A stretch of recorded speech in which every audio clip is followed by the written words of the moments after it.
मंगलम भगवान वीरो मंगलम गौतमो गणी मंगलम कुंद कुंदार्यो जैन धर्मोस्तु मंगलम सर्वमंगल मांगल्यम सर्वकल्याणकारकम प्रधानम सर्वधर्माणां जैनम जयतु शासनम।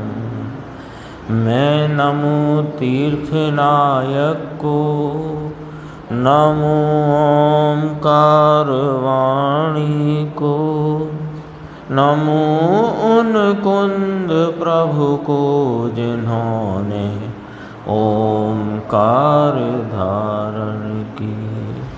अहो उपकार जिनवर का, कुंद का दिव्य वाणी का, जिन कुंद ध्वनि दाता उनका हान स्वामी का।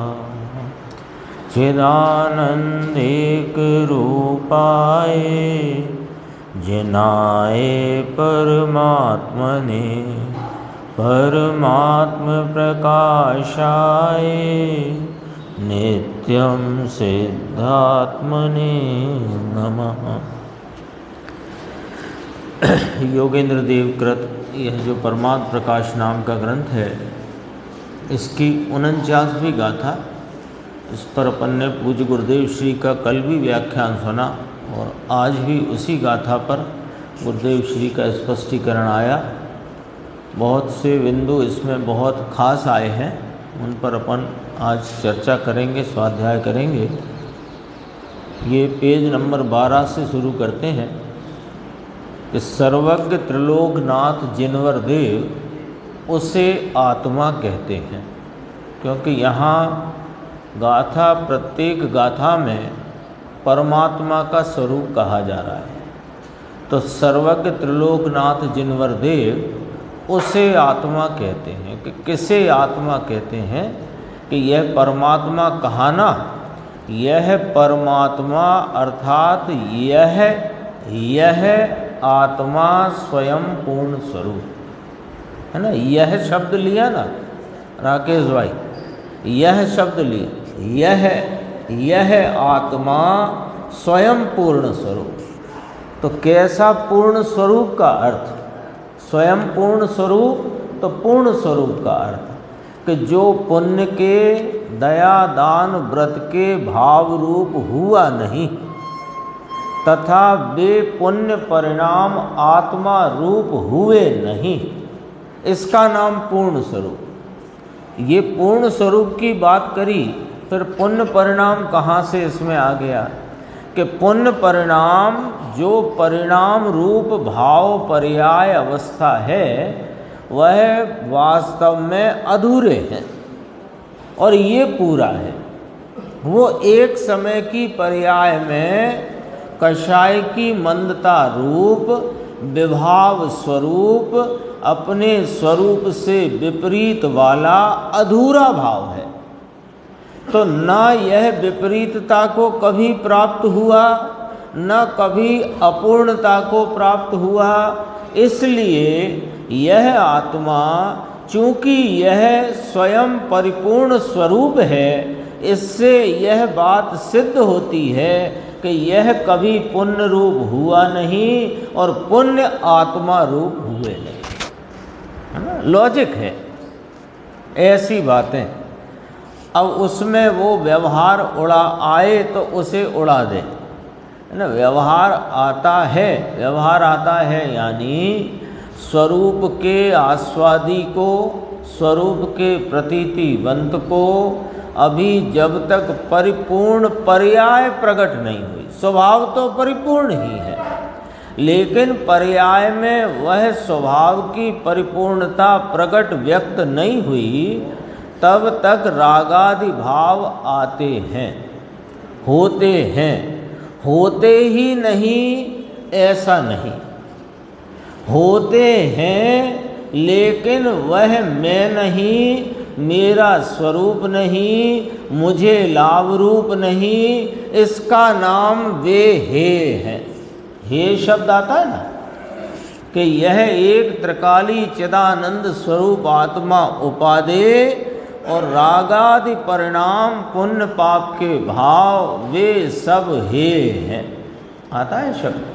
तो हे का अर्थ क्या कि वे मैं नहीं, मेरे नहीं, मुझे लाभ रूप नहीं, इस प्रकार की प्रतीति, दृष्टि और श्रद्धान होना, इसका नाम वे हे है। और जो मैं हूँ, जो मेरा है, जो मुझे कल्याण स्वरूप है, वह उसकी प्रतीति होना, ये उपादेय है। हे उपादेय आया ख्याल में? हे माने क्या और उपादेय माने क्या? ये तो फार्मूला बन गया कि जो जिसमें मैं पना करे, जिन्हें मेरा माने, जिनमें लाभ बुद्धि रखे। तो दो हैं, दो दिशाएं हैं, एक स्वभाव एक विभाव। तो स्वभाव को मैं करे, स्वभाव को मेरा माने, स्वभाव में कल्याण बुद्धि रखे, ये उपादेय हुआ। और जो राग में मैं पना करे, राग को मेरा माने, राग में कल्याण और लाभ माने, उसको राग उपादेय हुआ। हे उपादेय का आ गया ना ख्याल।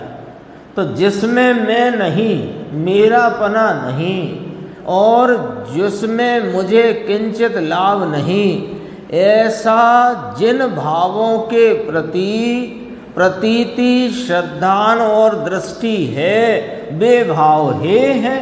भाव हैं पर वे हे हैं, ये बात कहते हैं। देखो, व्यवहार होता है, हे होने पर भी भगवान की पूजा आदि श्रावक को होते हैं। का 6 बोल आते हैं ना श्रावक के, क्या वे नहीं है कि उसकी भूमिका में उस प्रकार के राग रूप कषाय की मंदता वाले पुण्य परिणाम, शुभ परिणाम होते हैं। लेकिन किस रूप से होते हैं? उपादेय रूप के हे रूप।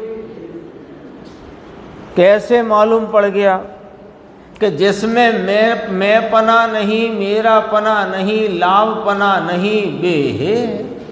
और जिसमें मैं पना, मेरा पना और लाभ की बुद्धि, वो उपादेय है।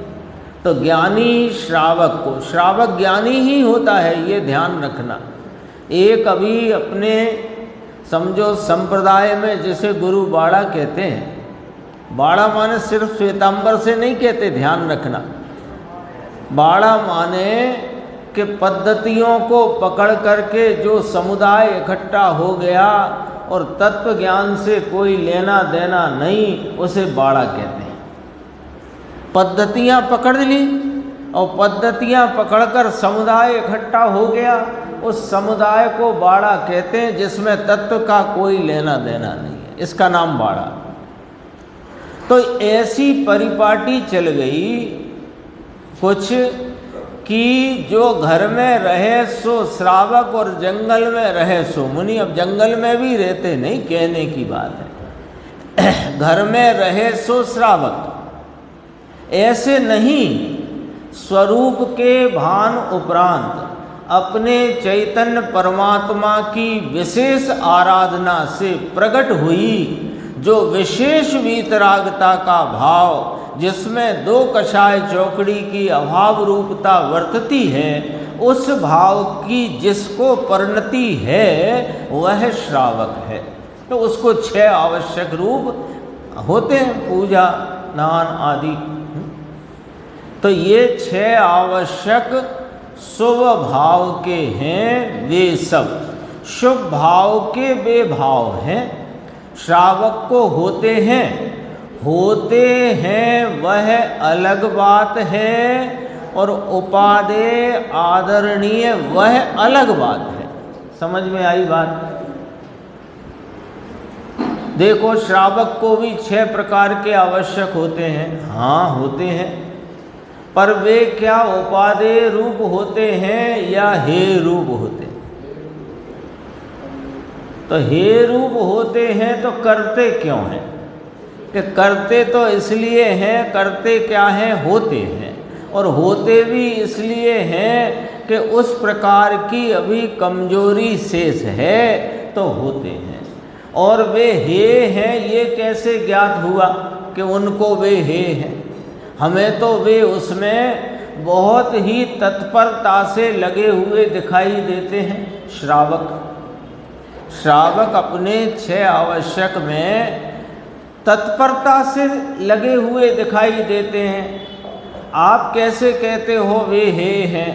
कि हे का फार्मूला अभी बताया ना, जो मैं हूँ मेरे हैं और जिसमें मेरा कल्याण है इसका नाम उपाधि, और जो मैं नहीं, जो मेरे नहीं, जिससे मेरा कोई लाभ कल्याण किंचित नहीं, इसका नाम है।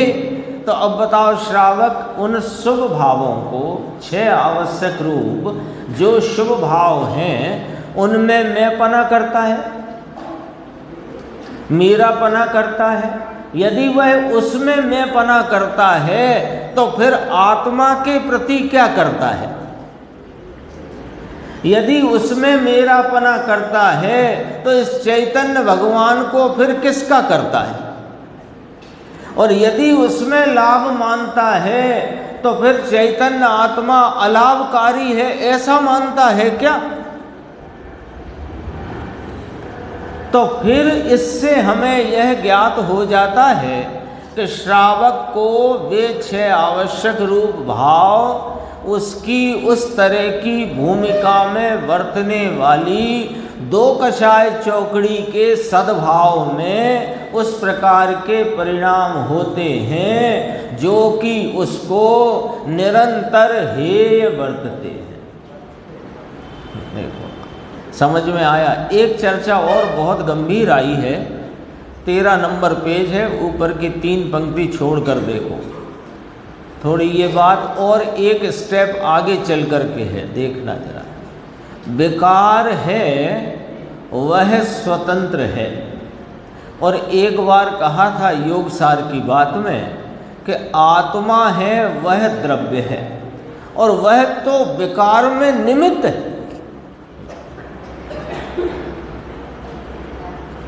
समझना है ना, हड़बड़ाने की जरूरत नहीं।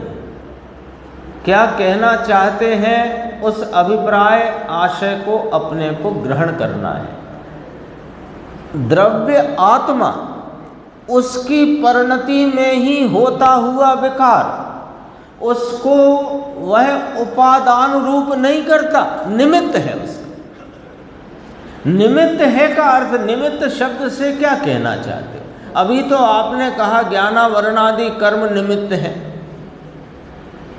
अभी कहा था इसी गाथा में कि यह जीव व्यवहार नय से अनादि से ज्ञानावरणादि कर्मों से बंधा हुआ है, तो भी निश्चय से यह कभी कर्म रूप हुआ नहीं। कर्म में दोनों लेना है, भाव कर्म द्रव्य कर्म। ये कभी कर्म रूप हुआ नहीं और कर्म आत्मा रूप हुए नहीं। ऐसा जो चैतन्य सामान्य एक रूप सदृश भाव है वही परमात्मा है, उसको तुम ध्याओ। यही तो गाथा आई। तो अभी आपने कहा ज्ञानावरणादि द्रव्य कर्म पुद्गल वे जीव के विकारी परिणाम में निमित्त है, यही कहा था। अब आपने कहा कि यह आत्मा विकारी परिणाम में निमित्त है, ये कौन सी बात कह दी? कि सुनो अब इसका लॉजिक समझना कि जैसे ज्ञानावरणादि कर्म पुद्गल जीव को विकार कराते नहीं, उसमें निमित्त कहे जाते हैं, अर्थात कि उनसे विकार नहीं होता। यही अर्थ निकला ना, निमित्त कहने का अर्थ क्या निकला? जो स्वयं तो कार्य रूप परिणमित नहीं होता, उत्पन्न नहीं होता, किंतु कार्य की उत्पत्ति में जिस पर अनुकूल पने का आरोप आता है उसे निमित्त कहते हैं। तो क्या अर्थ निकल के आया कि निमित्त स्वयं कार्य रूप नहीं परिणमता। तो जैसे ज्ञानावरणादि कर्म विकार नाम जीव की परिणति में होते राग द्वेष भाव को निमित्त है, अर्थात वे नहीं करते।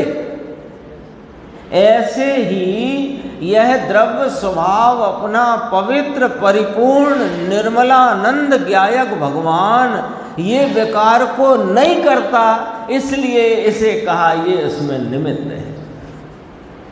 योग सार ये भी योगेंद्र देव का है। योग सार देखो, विकार का उपादान, देखो यहाँ तक पढ़ा, वह तो विकार में निमित्त है। निमित्त अर्थात, निमित्त का मतलब क्या? निमित्त माने क्या? कि जो कार्य को आकर के संपन्न करे और चला जाए, ऐसा होता है निमित्त? कि नहीं, निमित्त का अर्थ है बस है इतना, है इतना। विकार का उपादान स्वतंत्र पर्याय का है। विकार उत्पन्न हुआ तो इसका उपादान कौन? कि वह उपादान, वह विकार की पर्याय स्वयं ही उपादान है। क्योंकि गाथा 62 85 का है, विकार पर कारकों से निरपेक्ष स्वतंत्र अपने षट कारक से उत्पन्न होता है। आ गया ना? तो ज्ञानावरणादि का तो निषेध किया ही उस गाथा के द्वारा। यहाँ तो आत्मा को एकदम पवित्र सुरक्षित कह दिया। क्यों? कि ध्यान योग तो वही है ना जो कभी पुण्य पाप रूप हुआ नहीं, वही ध्यान योग्य है। देखो, वस्तु है वह तो विकार में निमित्त मात्र है। निमित्त अर्थात उसका अर्थ के कुछ नहीं। निमित्त का अर्थ क्या होता है अंकुर भाई? निमित्त माने निमित्त है बस, कुछ नहीं। कुछ नहीं कह के क्या कहना है? कि उपादान से कुछ मतलब नहीं उसका। अनुकूल पने का आरोप कर दिया और है बस। उपादान के परिणमन से क्या लेना देना उसका? कुछ भी नहीं। योग सार में है, समझ में आया? ऐसा जो यह भगवान आत्मा उसकी प्राप्ति के अभाव से उत्पन्न हुए शुभ अशुभ भाव, अपवित्र भाव, स्वयं जब शुद्धात्म स्वरूप पवित्र है, ये तो अपने दोपहर में आ गया ना, असुचि, पुण्य पाप असुचि हैं, अपवित्र हैं, और भगवान आनंद का नाथ प्रभु पवित्र है। तो पवित्र को अप्राप्त कर, अब तक क्या हुआ कि पवित्र को अप्राप्ति रही। तो पवित्र को अप्राप्त कर और अपवित्रता के परिणाम को प्राप्त करके जो शुभाशुभ कर्म हुआ, अब समझना, शुभाशुभ फिर ऐसा यहाँ नहीं लेना वहाँ के ज्ञानावरणादि शुभ और अशुभ दो हैं, ऐसा नहीं लेना। अब यहाँ थोड़ा खुलासा करते हैं। वो तो साता आदि है, उसे शुभ है ऐसा कहा। ज्ञानावरणादि तो अकेले अशुभ ही है, ज्ञानावरणी दर्शनावरणी ये तो अशुभ ही है, परंतु समुच्चय शब्द लिया, शुभ अशुभ ज्ञानावरणादि। तो ज्ञानावरणादि में 8 कर्म आते हैं, 8 आते हैं ना, और उनमें कुछ ऐसे हैं जो शुभ अशुभ रूप परिणमते हैं, कुछ ऐसे हैं जो अशुभ रूप ही परिणमते हैं। समुच्चय कह दिया शुभ अशुभ ज्ञानावरणादि। तो ज्ञानावरणी में शुभ अशुभ लगेगा कि नहीं, वो तो अशुभ अकेला है, उसमें शुभ नहीं लगता है ज्ञानावरणी। हाँ, इसमें कहा ना, देखो अभी कहते हैं ज्ञानावरणादि शुभ अशुभ कर्म, परंतु समुच्चय शब्द है ऐसी भाषा, तो ज्ञानावरणादि शुभ अशुभ कर्म अर्थात वहाँ और ऐसा लगा दे कि ज्ञानावरणी में कोई शुभ और कोई अशुभ ऐसा नहीं है। वेदनीय में शुभ अशुभ है, गोत्र में शुभ अशुभ है, आयुष्य में शुभ अशुभ है, नाम में शुभ अशुभ, जो अघातिया कहलाते उनमें शुभ अशुभ लगेगा। घातियात में कोई शुभ नहीं लगता है। लेकिन जब ज्ञानावरणादि ऐसे करके 8 इकट्ठे कहे तो शुभ अशुभ समुच्चय लगा दिया, तो कोई कोई विशेष पंडित होते हैं ना, भाषा के पंडित विशेष, तो वे क्या करें, देखो इसमें लिखा है ज्ञानावरणी भी शुभ अशुभ 2 प्रकार होते हैं। ऐसा नहीं है ना। कोई कहे मोहिनी में लगा दो शुभ अशुभ, कैसे लगा दें, होता ही नहीं। उसकी बात अब जरा देखो, ये कांति ईश्वर थे कोई वहाँ, वो लगाते थे। अपना जो हाईलाइटेड है यहाँ से देखना, ऐसा कि शुभ भाव से पुण्य बंधता नहीं, ऐसा कहता है। वो क्या कहे कि सब शुभ भाव से पुण्य नहीं बंधता, शुभ भाव से तो आत्मा को लाभ होता है। क्यों, देखो ये क्यों पढ़ रहे हैं अपन, अपने को कांति ईश्वर से कोई लेना देना नहीं, जिसका नाम यहाँ लिया वो तो एक संदर्भ रूप से नाम है। अपने में ये गड़बड़ी, अपन ने तो कोई ऐसा विचार कहीं कोने कचाड़े में पाल के तो नहीं रखा,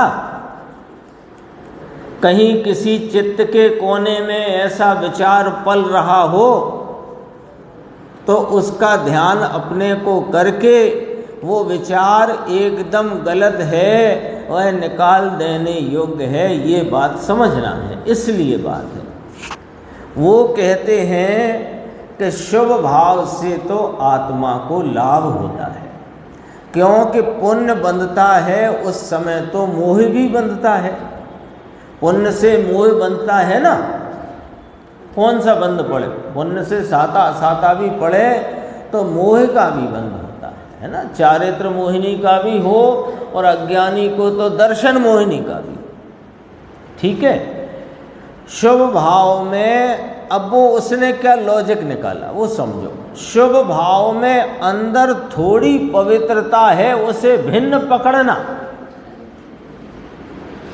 क्या करे आदमी, क्या करे ये जीव, अपनी अनादि की मिथ्या मान्यता को शास्त्र से पुष्ट करने के प्रयत्न में कितनी गफलत खुद पाल लेता है और कितने गफलत में लोगों को डाल देता है। खुद पाल बैठता है गफलत तो समझते हो अंकुर, भ्रांति उर्दू का शब्द है, वैसे चलन में है। गफलत माने भ्रांति, संशय। कितनी भ्रांति इसने स्वयं पाल रखी है और लोगों को अपने उपदेश के माध्यम से, चर्चा के माध्यम से लोगों में भ्रांति बांट रहा है। शुभ भाव अशुचि है। गणधर भगवान के बाद स्मरण किए जाने वाले आचार्य कुंद भगवान ने 72 नंबर की गाथा समय सारजी परमागम में स्पष्ट उल्लेख किया है कि पुण्य पाप के भाव अशुचि हैं, विपरीत हैं, दुख रूप हैं, दुख के कारण हैं, आश्रव तत्व हैं। कहा है कि नहीं कहा? और ये क्या माने बैठे हैं, शुभ भाव में अंदर थोड़ी पवित्रता भिन्न लेना है। समझ में आया तो गुरुदेव कहते हैं ऐसा नहीं है भैया, वह सब कर्म बंधते हैं, सब कर्म का बंध पड़ता है। प्रत्येक परिणाम के निमित्त से 8 कर्मों में प्रति समय 7 का बंध तो निरंतर होता है। आयु का बंध कभी होता है, बाकी तो होता ही है।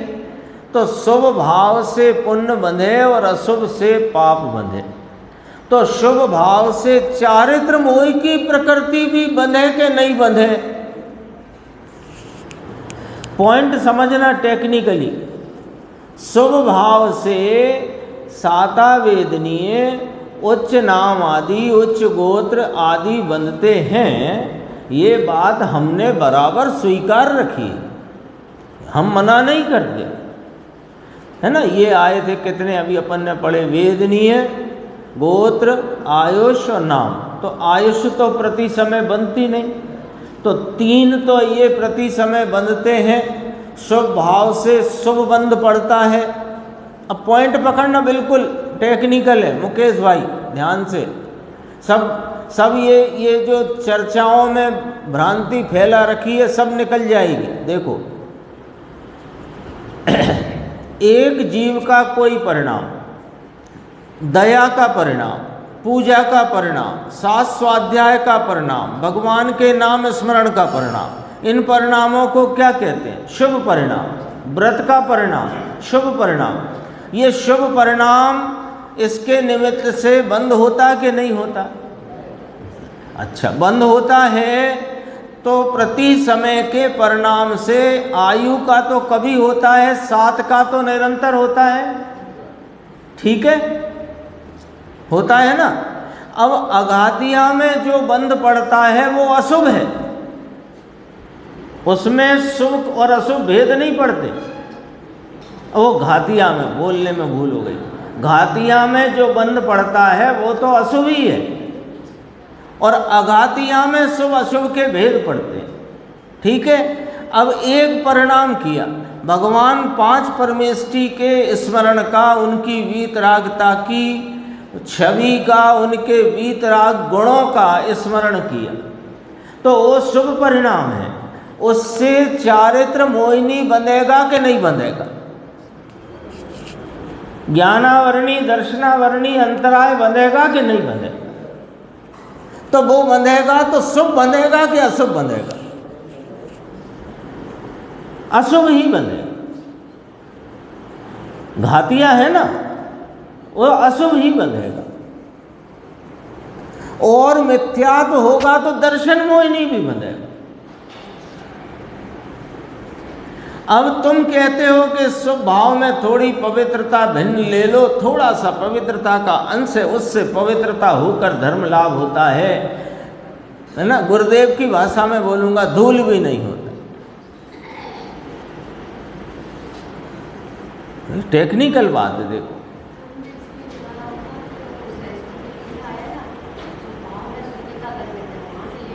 हाँ, तो उसको वो जो आया है पंडित जी का कि शुभ भाव में शुद्धता का अंश गर्भित है, उसका कई बार चर्चा हो गई। अब वो बात आ गई तो उसकी भी चर्चा जरूरी है। शुभ भाव में शुद्धता का अंश गर्भित है, उसको ऐसे समझना कि ज्ञानी जिसको शुद्ध भाव का परिणमन हुआ है, उसके शुभ भाव की वृत्ति में मात्र शुभ भाव ही नहीं है, उसको साथ में वीतरागता का अखंड धारावाही परिणमन है। इसलिए कहा ज्ञानी के व्यवहार रूप शुभ भाव में शुद्धता का अंश गर्भित है। अज्ञानी जो आकंठ दलदल कीचड़ में डूबा पड़ा है, इसके क्या ही की शुद्धता, शुद्धता का जहाँ अंकुर भी नहीं फूटा वहाँ शुद्धता का अंश गर्भित मानना, ये तो अपनी ही मूर्खता का परिचय है। तो फिर क्यों लिखा पंडित जी साहब ने?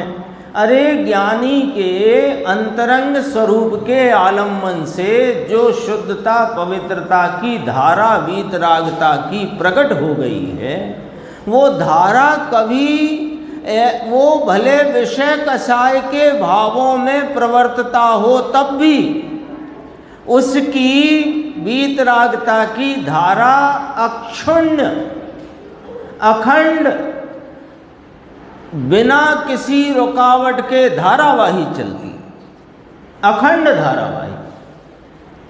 तो वो विषय भोग के बात, उसकी तो बात ही यहाँ नहीं चल रही, वो तो एक बताया, उसे अलग करो।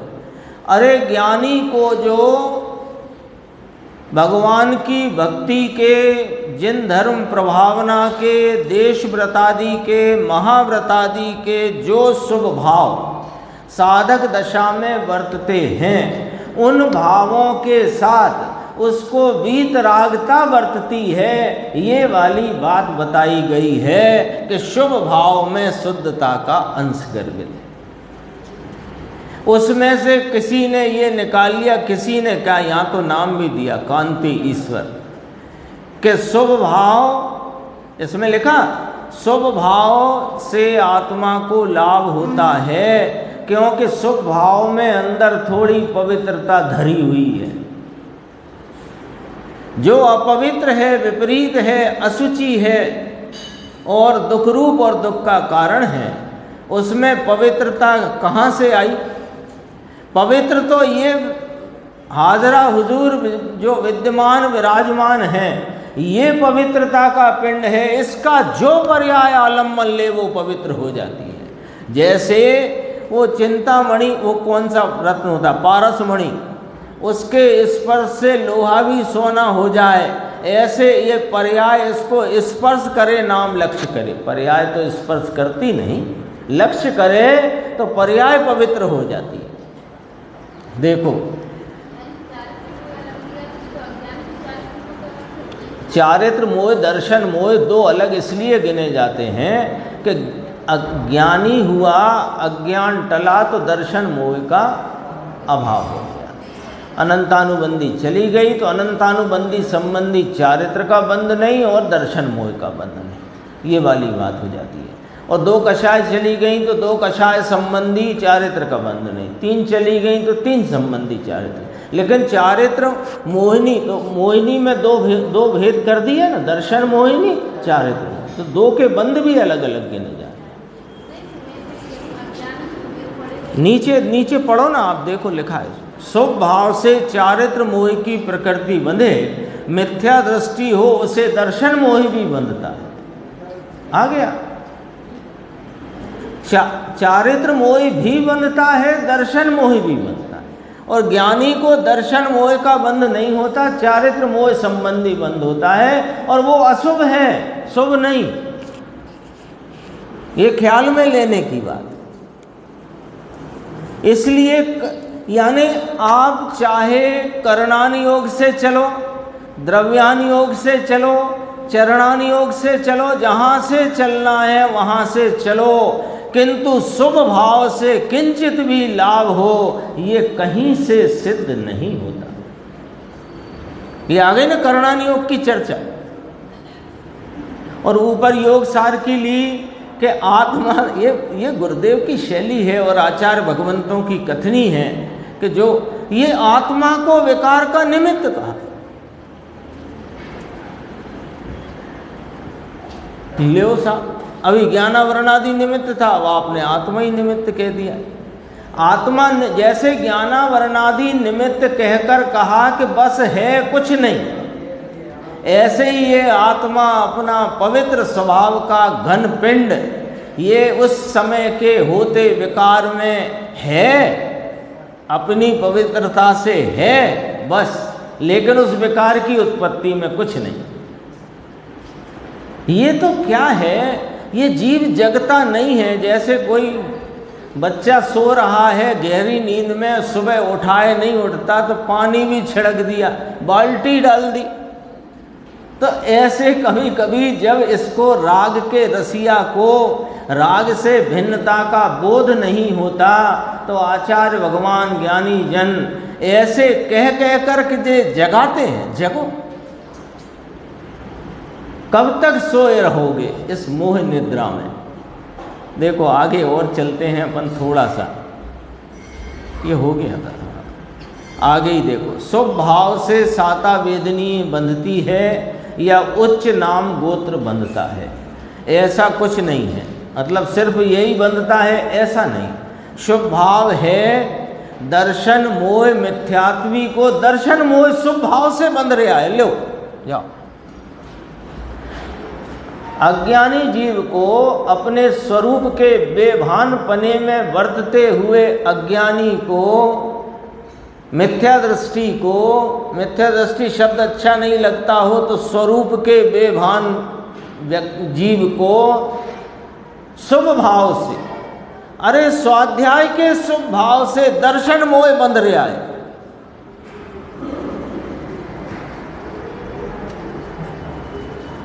और दर्शन मोह में कौन सा शुभ प्रकृति पड़ी है सो बता दो।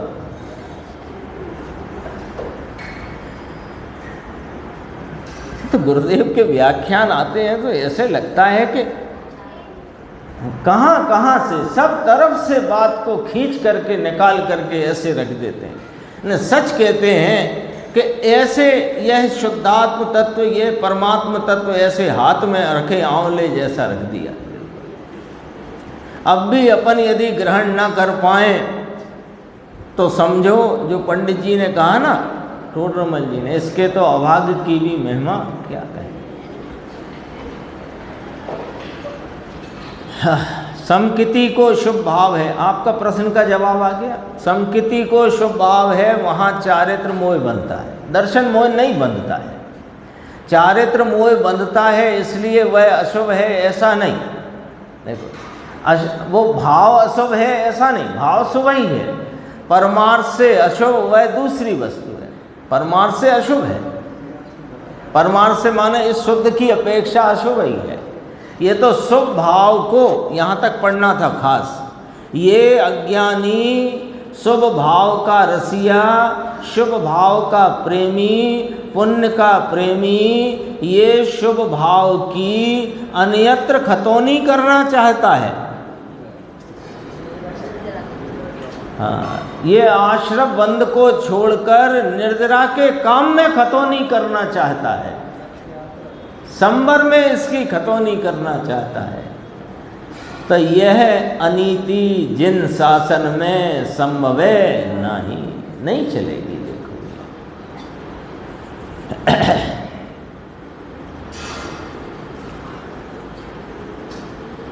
ये भी एक बात आई थी, इसको शॉर्ट में पढ़ते हैं, पेज नंबर 15। ये ज्ञानावरणादि द्रव्य भाव रूप कर्म भी आत्मस्वरूप नहीं परिणमते। दोनों ले लेना टीटू भाई साहब, भाव रूप कर्म भी आ गए ना, तो रागादि विकारी भाव भी आत्मा उन रूप नहीं परिणमता और विकारी भाव भी आत्मा रूप नहीं परिणमते।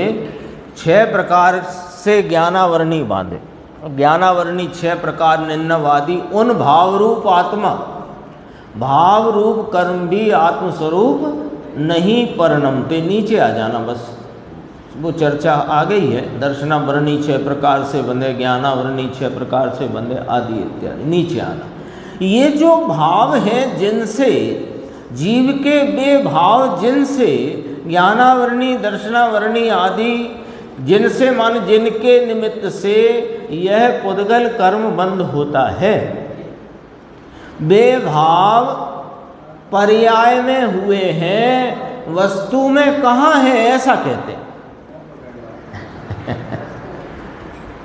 जिन भावों के निमित्त से ज्ञानावरणादि कर्मों में कर्मों का बंधन होता है, कर्म बंधते हैं, वास्तव में तो कर्म में बंधता है।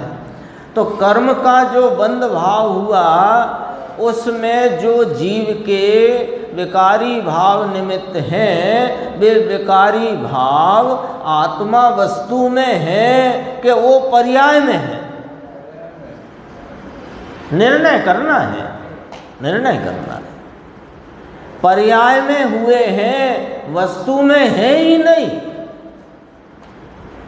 इसलिए वस्तु अनुरूप नहीं हुई और बेपरिणाम वस्तु रूप नहीं हुई। यह जीव अनादि से कर्मों से बंधा है, ये तो व्यवहारण्य में डाल दो, असद्भूत व्यवहारण्य कर्मों से बंधा है।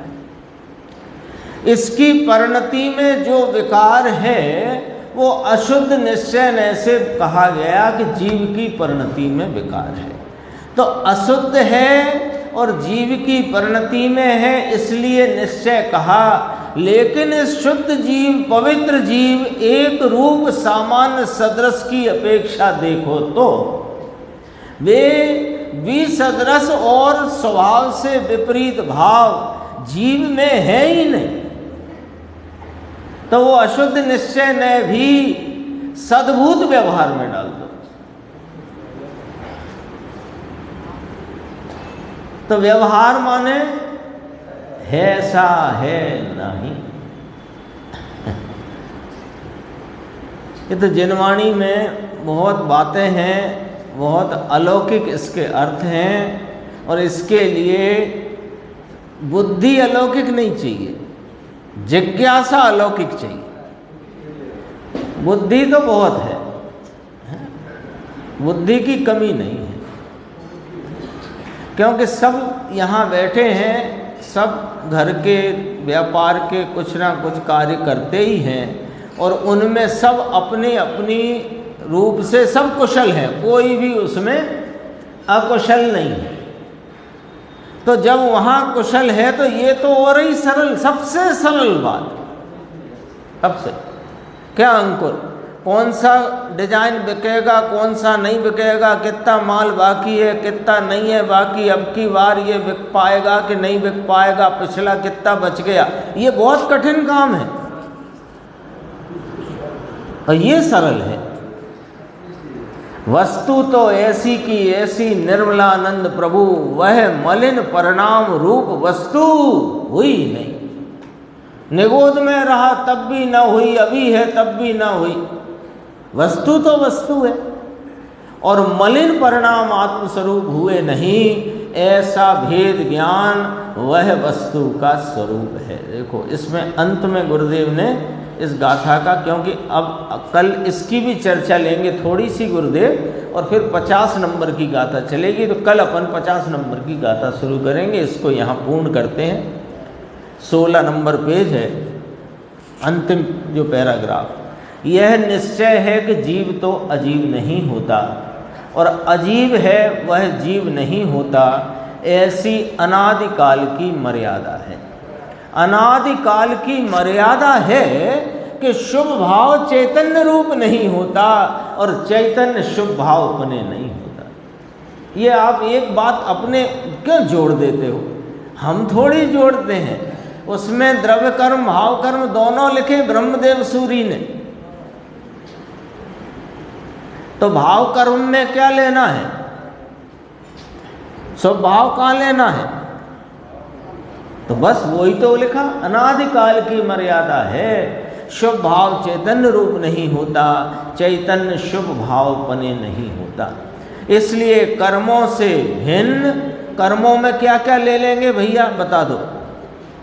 द्रव्य कर्म और दोनों ले लेंगे, यानी कि ज्ञानावरणादि पुद्गल कर्म और शुभ भाव अशुभ भाव दोनों।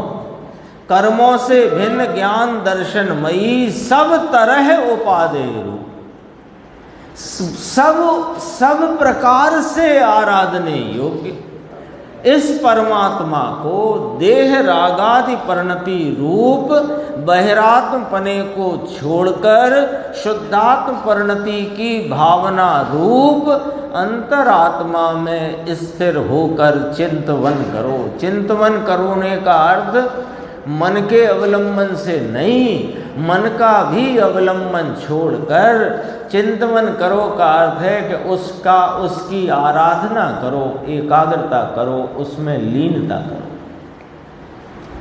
अनुभूति में उसे याद करो।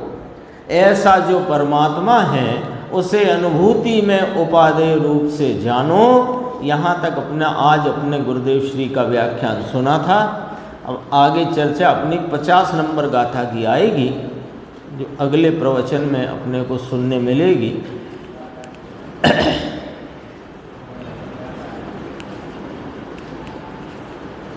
572 है अपना ज्ञान गोष्ठी के क्रम में क्रमबद्ध पर्याय का अधिकार है।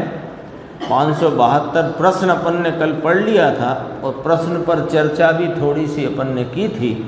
दोबारा से प्रश्न पढ़ते हैं, चर्चा की ज़रूरत नहीं है, ख्याल में आ जाएगी बात। वस्तु का परिणमन क्रमबद्ध मानने पर तो ऐसा लगता है कि पुरुषार्थ का कुछ काम ही नहीं है, पुरुषार्थ निरर्थक है। क्योंकि जब सब कुछ निश्चित है तो आत्मानुभूति सम्यक दर्शन आदि भी निश्चित मानने होंगे, फिर पुरुषार्थ करने का कहाँ अवकाश है। प्रश्न बड़ा है, लेकिन सबका प्रश्न है, सबका प्रश्न है। वस्तु का परिणमन जब क्रमबद्ध है तो मेरा सम्यक दर्शन, मेरी आत्मानुभूति, मेरे मोक्ष मार्ग का उद्घाटन, मोक्ष मार्ग में प्रवृत्ति, वो भी क्रमबद्ध है, वो भी अपने समय पर स्वकाल में निश्चित होगी। तो फिर पुरुषार्थ क्या करना? फिर पुरुषार्थ करने का अवकाश कहाँ, आवश्यकता ही क्या है? जब सब क्रमबद्ध है, निश्चित है, अब क्या पुरुषार्थ करना? आई बात ख्याल में? प्रश्नकार का प्रश्न, उत्तर गंभीर। क्रमबद्ध पर्याय को स्वीकार करने से पुरुषार्थ उड़ जाता है, ऐसा भय तो अज्ञानी को लगता है।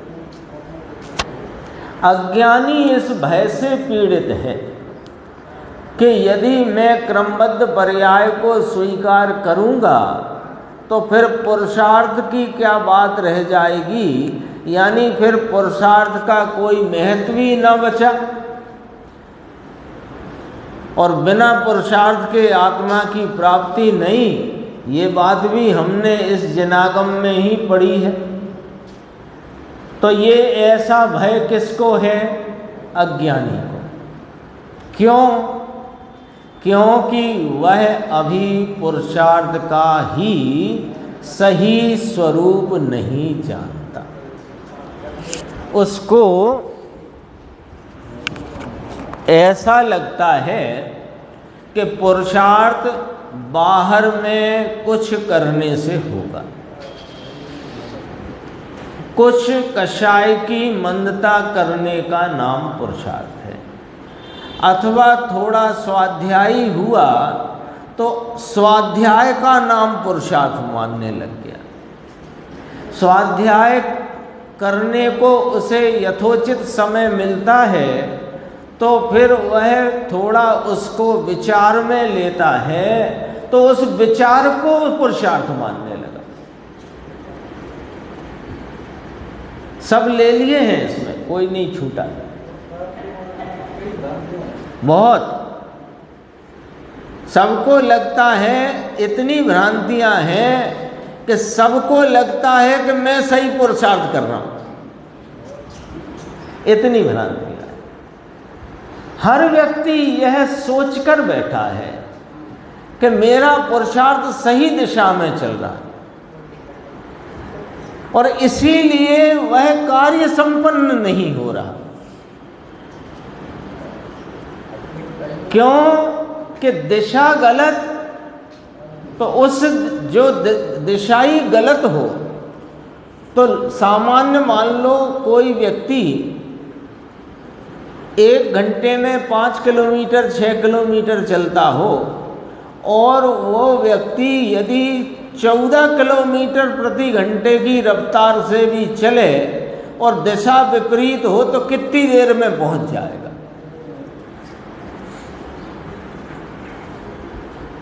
सबसे बड़ी गलती हमसे ये होती है कि हम गलत दिशा में दौड़ते हुए मानते हैं कि हम पुरुषार्थ तो बहुत कर रहे हैं, अथवा और पुरुषार्थ बढ़ाएं,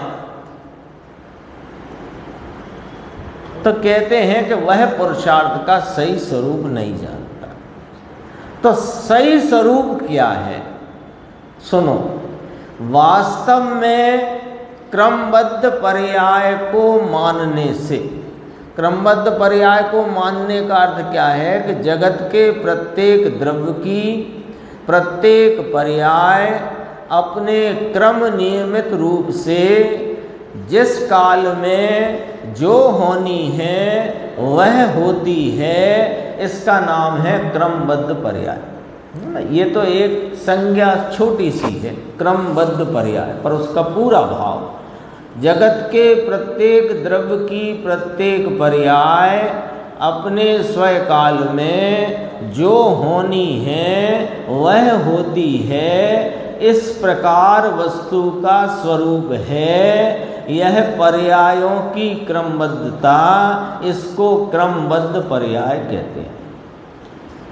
तो जो वास्तव में जिसने क्रमबद्ध पर्याय को माना, यानी जगत के प्रत्येक द्रव्य के प्रत्येक परिणाम की उत्पत्ति उसके स्वकाल में अपनी योग्यता प्रमाण होती है। तो ऐसा मानने में ही सम्यक पुरुषार्थ का आरंभ होता है। लो, सम्यक नाम सच्चा, पुरुषार्थ का उसने प्रश्न ही किया था। पुरुषार्थ शब्द का अर्थ भी समझ लेते हैं। पुरुष नाम आत्मा, अर्थ नाम प्रयोजन। आत्मा के प्रयोजन से किए जाने वाली वृत्ति को, समझ को पुरुषार्थ कहते हैं। क्योंकि सारे जगत का परिणमन क्रमबद्ध माना।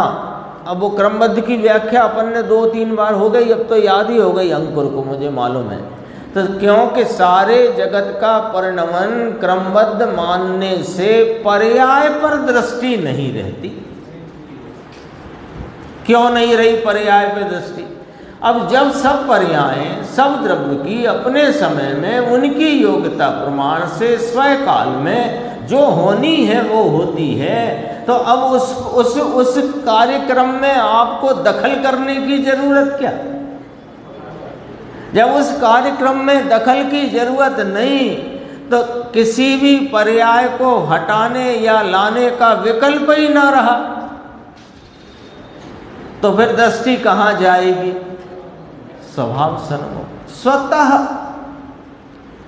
दूसरे प्रकार से कहें, जिसने इस अपरिणामी द्रव्य को, इस अक्रिय तत्व को दृष्टि में लिया, उसे ही पर्यायों की क्रमबद्धता का स्वीकार होता है।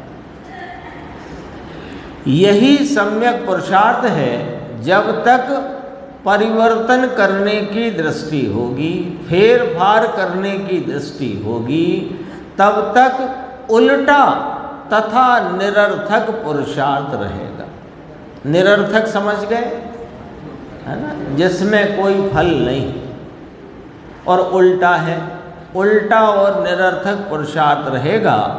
और जब फेर फार की, पर्यायों को पलट देने की, उनको लाने की, हटाने की दृष्टि समाप्त हुई, तो सहज स्वभाव की दृष्टि होगी, तो सम्यक पुरुषार्थ शुरू होगा। लो भाई साहब, आपके प्रश्न का कल का ये जवाब आ गया कि नहीं आ गया?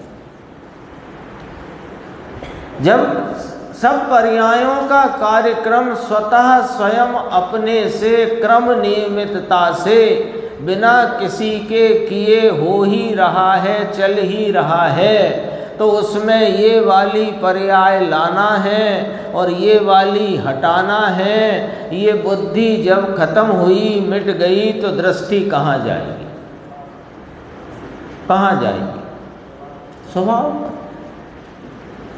कौन से? इसलिए सामने बोला मैंने, ये क्रमबद्ध पर्याय, ये क्रिया रूप भाव है, और ये तत्व अक्रिय, निष्क्रिय, अपरिणामी, सामान्य स्वरूप, सदृश रूप भाव।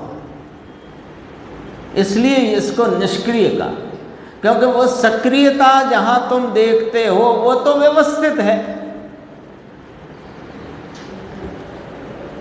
क्रमबद्ध पर्याय का निर्णय करने से मैं पर का कर दूं, या कि व्यवहार करते करते निश्चय होता है, इत्यादि सभी उल्टी मान्यताएं समाप्त हो जाती हैं।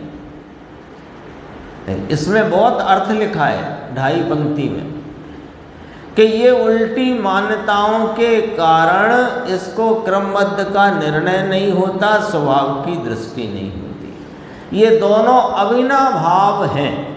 कौन दोनों अविनाभाव हैं?